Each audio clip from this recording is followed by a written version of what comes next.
Hi, this is Steve Scarlatus with Pocketnow.com. We're going to take a hardware tour of the Verizon Hub. On the front, you've got the 7-inch touch panel. We've got a mute button, then a volume up and down, the cradle for the wireless handset, and on the right-hand side of the unit, we have a speaker. On the top of the unit, we've got a little area to place the stylus for the touchscreen. And in the back of the unit, that's where we plug in the stand. It's a little big for the size of the unit and makes it a little awkward to place on a desk. Just a lot of width that I think was unnecessary in the design. On the side, you've got the headset jack and then a USB connection, which I couldn't find any information in the manual about. There's actually another USB connection on the back of the unit, no information in the manual. Then we've got the Ethernet jack and the power supply, but I'm going to use it as a wireless unit since wireless is built into to the Verizon Hub. On the handset, it's just your typical wireless handset. It's got a headphone jack on the side, or a headset jack I should say, and volume controls up and down.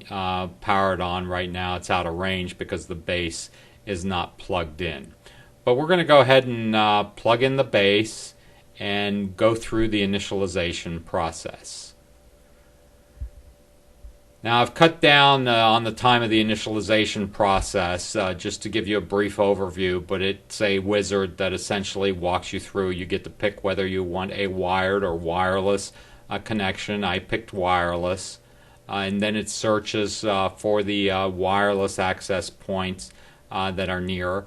I pick the one closest to me, and then mine is secured, so I put in the key, but we'll skip that.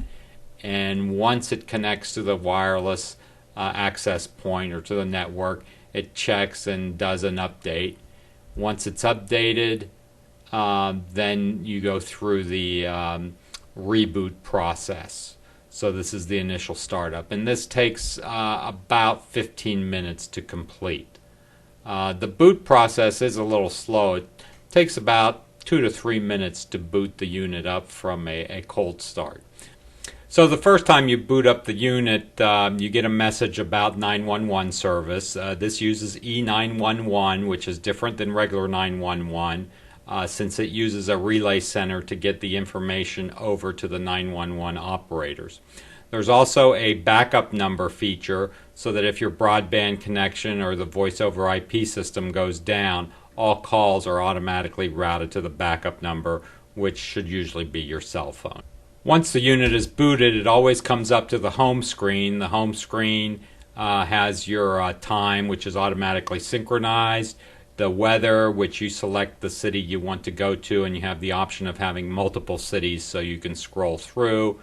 Then your message indicators, which show you if you have any voicemails or calls that you didn't answer, as well as access to the phone's functionality, whether you want do not disturb and other functionality.